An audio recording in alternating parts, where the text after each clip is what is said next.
ছাপাখানায় চলছে শেষ সময়ের কাজ। এক মুহূর্ত যেন বসে থাকার সুযোগ নেই। কর্মীরা পার করছেন ব্যস্ত সময়। বিরামহীন চলছে বাকি থাকা বইয়ের ছাপা ও বাধাইয়ের কাজ। রাজধানী জুড়ে ছড়িয়ে ছিটিয়ে থাকা একাধিক ছাপাখানায় সরেজমিনে এই চিত্র দেখা যায়। কর্মীরা জানান, ছাপার কাজ শেষ করতে এবার তারা সময় পেয়েছেন অন্যান্য সময়ের তুলনায় অর্ধেক। এই বছর একটা কাজ করছি, প্রথমে প্রাইমারি এটা 22 দিন টাইম দিচ্ছি। 22 দিনে একটা কাজ শেষ করা খুব কঠিন। যেটুকু কাজ আছে আমরা সবটুকু বিল করে দিচ্ছি, শুধু আমরা দুটা প্যাকেজের কাজ বিল করতে পারিনি।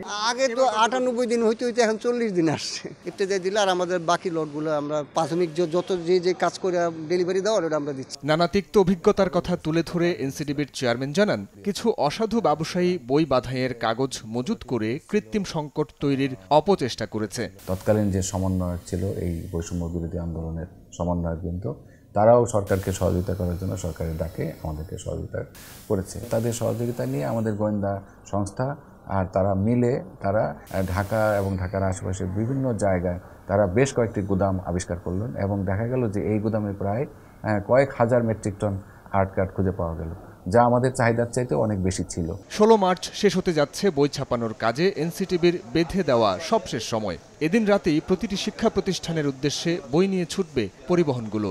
সময় সংবাদকে একথা জানান জাতীয় শিক্ষাক্রম ও পাঠ্যপুস্তক বোর্ডের চেয়ারম্যান অধ্যাপক ডক্টর AKM রিয়াজুল হাসান। এবার সবচেয়ে কম সময় আমরা টেন্ডার দিয়েছি। 40 দিনের মধ্যে সময় দিয়ে আমরা বই ছাপানোর জন্য ব্যবস্থা নিয়েছি। প্রাথমিকের ক্ষেত্রে আমরা প্রায় 30 দিনের কম সময়ে দিয়েছি। পরবর্তী টেন্ডারে তুলনামূলক দুর্বল ছাপাখানার সক্ষমতা ও কর্মক্ষমতা অধিকতর যাচাইয়ের পাশাপাশি অর্থনৈতিকভাবে অসচ্ছল ছাপাখানার বিরুদ্ধে কঠোর ব্যবস্থা নেওয়ার হুঁশিয়ারিও দেন এনসিটিবির চেয়ারম্যান।